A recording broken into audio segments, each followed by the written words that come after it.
Diamond পাইতে হলে ডায়মন্ডের খনি, স্বর্ণ নিতে হলে স্বর্ণের খনি, কয়লা নিতে হলে কয়লার খনি।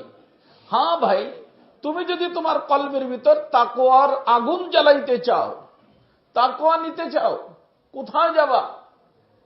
তখন আল্লাহ তাআলা বলেন যে ওই তাকওয়ার খনি আল্লাহ পাক রাখছেন আরিফ বিল্লাহ, আল্লাহ ওয়ালা। তার যে কলব, সেই কলবের ভিতর আল্লাহ তাআলা তাকওয়ার খনি বানিয়ে দিতেন। অর্থাৎ তোমাকে যদি তাকওয়া অর্জন করতে হয়, তাহলে তোমার কলবটাকে ওই যেই কলবের ভিতর তাকওয়া আছে, ওই কলবের সাথে সম্পৃক্ত করে দিতে হবে, কানেকশন করে দিতে হবে। হ্যাঁ, কানেকশন করতে হবে।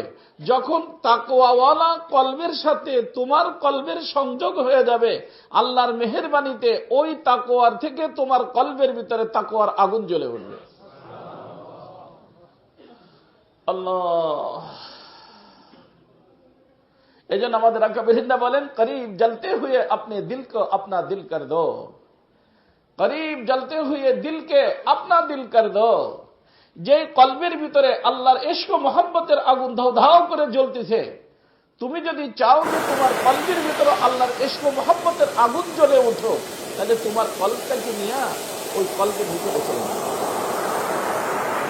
करीब जलते हुए दिल के अपना दिल कर दो। ये आग लगती नहीं, लगाई जाती है। এটা লাগে না, লাগাইতে হয়। একটা হলো লাগা আর একটা হলো লাগানো, পার্থক্য আছে না? তার অর্থ এই যে আপনারা আসছেন, এখানে আসছেন, এর অর্থ এই না যে নাউযুবিল্লাহ মিন যালিক আমার মধ্যে কিছু আছে। কিন্তু আমাদের আকাবিরিনদের মধ্যে ছিল, আকাবিরিনদের মধ্যে ছিল, আলহামদুলিল্লাহ এখনো আছে। অর্থাৎ কোন ব্যক্তি যদি এমন একটা দিল, যে দিলের ভিতর আল্লাহর ইশক ও মহব্বত আছে, ওই কলবের সাথে সে কানেক্টেড হয়ে যায়, তার দিলের সম্পর্ক করায় দেয়, তো আল্লাহ পাকের মেহেরবানিতে একদম তার কলবের ভিতরে আল্লাহর ইশক ও মহব্বতের আগুন জ্বলে উঠবে। এই যে কালামে আরেফানা আমার হযরতের কালাম পড়ছে না, যে আল্লাহ তুমি এমন আলেমের নিকট আমাকে মিলাই দাও, যেই আলেমের কলবের ভিতরে কি আছে? তোমার ইশক ও মহব্বত আছে।